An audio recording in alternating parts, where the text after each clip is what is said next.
Welcome to the first episode of Film It Now. I'm John Green. I'm an editor and cinematographer. And I'm Brian De Almeida. I'm also a cinematographer and just a video editor as well. Brian and I have been working together for what, 4 years now? 3 years? I think it's been three or 4 years. 3 years. Yeah. I moved to LA in 2017. That's when I met you. I DP a lot of projects, and when I do, I bring Brian on as my gaffer. Brian DPs projects, and when he does, he brings me on as his gaffer, and we're constantly just bringing each other onto each other's projects, which is great.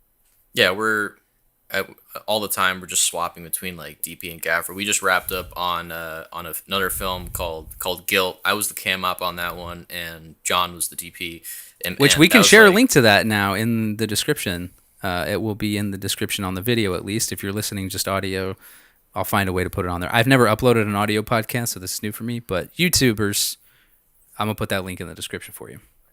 And we just started this podcast because we want to talk about filmmaking, doing film reviews from a filmmaker's perspective, and really just have fun and talk about stuff we like. So, Yeah, really, we just like wanted to just make content as well, and just like our plan is to continue doing this, spread it across social media, and see how it goes. We just love making content. yeah, I mean, and we also just love hanging out. So it's just a chance for us to hang out and talk about things we like. I got a glass of wine, which got to have something. Same thing here. You can't even tell what it is because you got that stainless steel cup, bro. All right, well, let's just kind of jump right into our first topic that we want to talk about today, which is life after film school, which is really a big topic. It's something we could talk about probably for hours and hours and hours, and I'm sure we'll come back to this several times throughout this show. So today I kind of just want to focus on our experience in Los Angeles and just moving to LA. Like, what was it like for you, Brian, when you first moved to Los Angeles? This is a very long story. Tell it in 2 minutes. Okay, so graduated from Full Sail University as a film production master. Got the Advanced Achievement Award. I did I got my credentials and all that stuff. So I moved out here with a roommate that I no longer room with, and then I ended up just getting into film productions out here. We drove all the way from Orlando, Florida to Los Angeles, and it was like I think it ended up being 6 or 7 days. And yeah, it was a long trip. It was fun. We initially came here, and there's this idea that like, oh, LA, it's awesome. You're gonna come out there, and you're gonna enter the show business, and it's gonna be perfect. And it's like, it's not like that. Not at all. It requires a lot of steps, a lot of connections, and in order to make it, you really have to be patient. You have to be a hard worker, and a lot of times you just gotta pay your dues really as you move up and prove yourself as a filmmaker. Yeah, I mean, my story is not too dissimilar from that, except I didn't drive across the country. It flew. But right out of film school, I spent 2 years in Miami, which was kind of a difficult film industry to navigate there.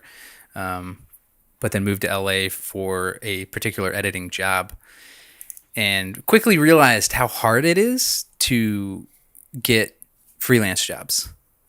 Like, it doesn't matter how many connections you have, how many people you know. It's a cutthroat industry, and it's really hard to get good paying gigs. It is. I don't know what your process was like, but I mean, I pretty much hit, all the way down to the sketchy ones like Craigslist. And I actually got Craigslist jobs. I got a couple Craigslist jobs. The Craigslist jobs were for me mostly corporations or like really small startup companies looking for someone to do video. What's one piece of advice you would give yourself now, looking back on when you moved to Los Angeles? Pretty much, just do as much as possible, trying to make as many connections as possible. Don't take anything personal, because there's going to be a lot of times where you could be doing free work, you could be doing low paying work, and a lot of the times you might think to yourself, I deserve so much more than this. And you do deserve more than this, but that's just not the reality, and life is unfair, and the film industry is definitely unfair when it comes to when you start out and how people take advantage of you. But once you make it past that, and you put your foot down and you start getting the higher paying gigs, or you get a full time in it, you'll notice and realize that it just takes time. Yeah. I think for me, it is to just not sell yourself short. I think people, really hungry young people, when they're coming out here and they really want to get started, they're more willing to do lower paying jobs or to work for free, and to really allow themselves to be taken advantage of in work scenarios. And I think for me, when I realized that I started to have a little more happiness in my work was when I started putting my foot down on the kind of work that I wanted to do, but also what my rate was and knowing my worth. Yeah. Yeah. I think a lot of people struggle with that. I know I did. Like when I initially got here, I was doing just production sound gigs, Yeah. and it was like low paying, like 150 a day, and you're doing like a 12-hour day, and you're Mm-hmm. like mixing lobs for four people on top of booming. Like that's just really cheap. And so at some point, if you don't put your foot down, people are just gonna walk over you. Like you're not gonna get those high paying gigs. You might get connections, and hopefully Yeah. those connections see your worth, but it really is like a gray area.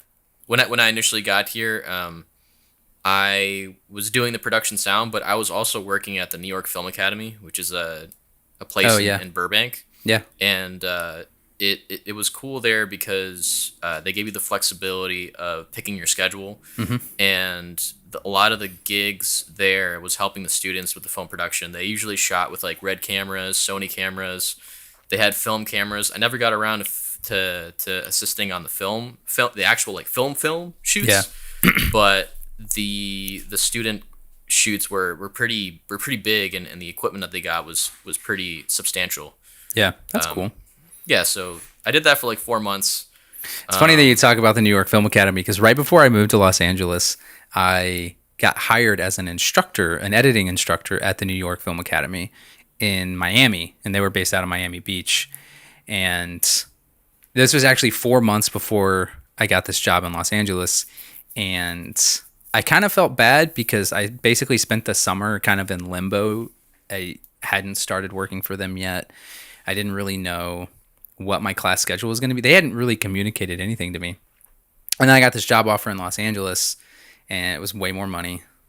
And so I just emailed them and said, "Hey, I don't know when you guys are planning on setting up schedules, but I can't teach this next semester. I'm moving to Los Angeles." And they were like, "Oh, we're about to send out schedules next week." Whoops. Whoops! I felt bad, but at the same time, it was my, while I do want to teach and to maybe eventually do that further down the line in my career, or even to start doing it now would be fine. But my dream was always to move to Los Angeles, so I wasn't going to pass up that opportunity. Yeah, I think you don't have to move to Los Angeles to do this. I'm just gonna make You that really very don't. very I clear. think that's something a lot of people think, is that you got to move to Los Angeles. You don't. What you have to do is you just have to create content, and that's why we're creating this content now. We're creating this podcast. That's why we called it "Film It Now." Just Yeah, do it. Go do whether it. it be a podcast, whether it be a game stream, whether it be films, short films, feature Mm-hmm. films, web series, TV shows, like just do it. Like if you can do it, just do it, and Yeah. you'll learn from that, and you'll grow as a content creator doing that instead of sitting Yeah. around and like obsessing over the details. Just Yeah. do it. Well, Just it's do like it. if you're a writer, you don't wait around for someone to hire you to write a script. What do? You constantly write scripts. You write them, you write them, you write them, and you put them out there. You put them into festivals. You send them to companies. Whatever you. I mean, I'm not a writer, so I don't really know the whole process of how that works. But really, to make it as a writer, you got to keep writing, and that's the same thing for production people. Just create content. If you want to be a director, start directing short films. Find writers who want their short films to get made. Like make deals with people that way. But just create content. I I think would that's also something say I wish I would have known earlier on in my career is to just start creating content for the sake of having content. absolutely, I agree. But I also think like if your objective is to come out to LA and to be a director, you're gonna have a really hard time if you don't already have a director's reel. Yeah. Like I think people have this idea that I'm gonna go to LA and I'm gonna be a director and that's all I'm gonna do. I don't think that's the correct way of doing that. I think what you should do is come to LA and try and work any position to go up the ladder to get to that position, Yeah. to get to be a director, Oh, I because think you it's will also learn very more. important for And directors to know how to do all these other things. exactly, yeah. So like, try and understand the sound department, understand the camera department, understand the first AD position, wardrobe, makeup, all these things. Because if you don't, it's gonna make you. It's just gonna give you uh, a clearer idea of how to be a better director. Because Yeah. now that you have those that the part the dub sorry the departmental knowledge, you know how it all comes together. Yeah. Yeah, I fully agree with that. Having directed shorts myself, it's you want to know how to do everything. Mostly too because it helps you create your vision, but also to be able to explain your vision to other people. If you can't tell the art department how you're imagining the space to look, where's the art on the walls, like how's everything laid out, what kind of art would this character have in their room or their space. Those are all very important details. And if you can't communicate that, then it's not going to be great. I mean, we've talked about this before. The biggest issue that we have on films is not having art and art Yeah. departments. Yeah, And like you're like shooting, you have an amazing like Arri or red camera, but that's yeah, not going to mean anything if you're literally filming a white wall. Like, yeah, which is all Los Angeles is. If you can't afford to have a location, you're shooting at someone's apartment most likely, and it's just plain white walls. if you're in a rural area or if you're in a smaller town or smaller city, the issue here in Los Angeles is that there's such a saturation of filmmakers is that locations, they know that you need locations. Yeah, So they're going to charge you a lot more because yeah, they know. And they can be like, "Oh, the market's competitive. I'm just going to if you say no to the rate, I'll just get someone else. And someone yeah. else will book it." It's really weird having moved here from a smaller city like Kansas City, where you can find like I know people who own restaurants and places there that it honestly wouldn't be hard for me to make a movie there, and honestly probably will make my feature there because it will be cheaper and easier to do.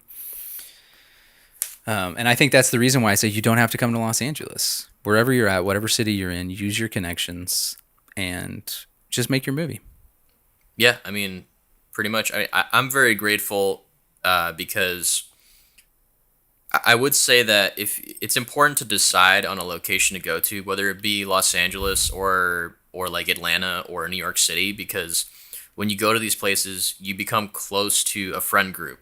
Once you do that, uh, it's way better and way more effective to do it with a team than by yourself. Yeah, It's way more difficult to do it on your own because it takes an army to create a film. that's true. I also think too, like, now that we're kind of dealing with COVID and realizing how much stuff we can do from home, how much you really don't have to be in Los Angeles to make content. I think it's making it more apparent than ever that you don't have to be in LA. Yeah, However, I I do wish. I do love LA, and I don't have plans to leave anytime soon because there is a lot more work here. Yeah, But that's the compromise. That's yeah, the compromise. Like, I when you go to a larger city, you have more opportunity, but yeah, but there's also more there's more competition. competition. Yeah, exactly. And yeah, I had a very interesting conversation with a director a couple weeks ago. He's a guy. He does television shows. I think he's done a couple movies as well and a lot of short films. But he's pretty well versed and he teaches directing at AFI. And his biggest piece of advice to me was not only to just create content, but to also just to network, reach out and meet people because yeah, there's this big competition here, but there's also no one way to break into the industry. A lot of people think I'm going to move to LA, I'm going to do this, I'm going to work my way up, and that's how I'm going to get my big break. But the reality is that what works for one person is not going to work for another. It's true. Everyone has their own path of how they're Yeah, going to be successful, or you know, it's just exactly. So that's why I so say, don't get frustrated if yeah, like it's not working because it's just if you have your own path. Yeah, there's a lot of people who spend 20, 30 years in LA before they get their big break. There's some people who are, 17 years old who are getting their break, and being in the middle of that myself, kind of, being 32 and having been doing this for 16 years now, or 14 years. Um, it's it's easy to compare yourself to other people, which I would also say don't do, because I feel like having success at any point in your life, like that's an accomplishment, whether you're 17, whether you're 40. I mean, think about how many actors don't really get a big break till they're 30, 40, 50 sometimes. I'm definitely guilty of that as well. Where like I compare myself to my peers, and it's like when you go on Facebook, when you go on Instagram, and you get this like spoon fed version of hyper reality of all this success and stuff. Yeah. Like, do not get caught up on that, because if you get No. caught up on that, you're gonna become miserable. You're gonna think of yourself as like what am I doing? Like, am I doing enough? Like, it takes time. Like, it's just you have to understand that you're not that person. You're your own person. Yeah, exactly. I totally agree. Well, I think that we've spent enough time on this topic for the day. I'm sure we're going to come back to it again, probably in the next episode. Maybe we'll do part two of moving to LA. We'll see. But for sure, this life after film school, life, in the industry, I think is going to be a common theme on this podcast.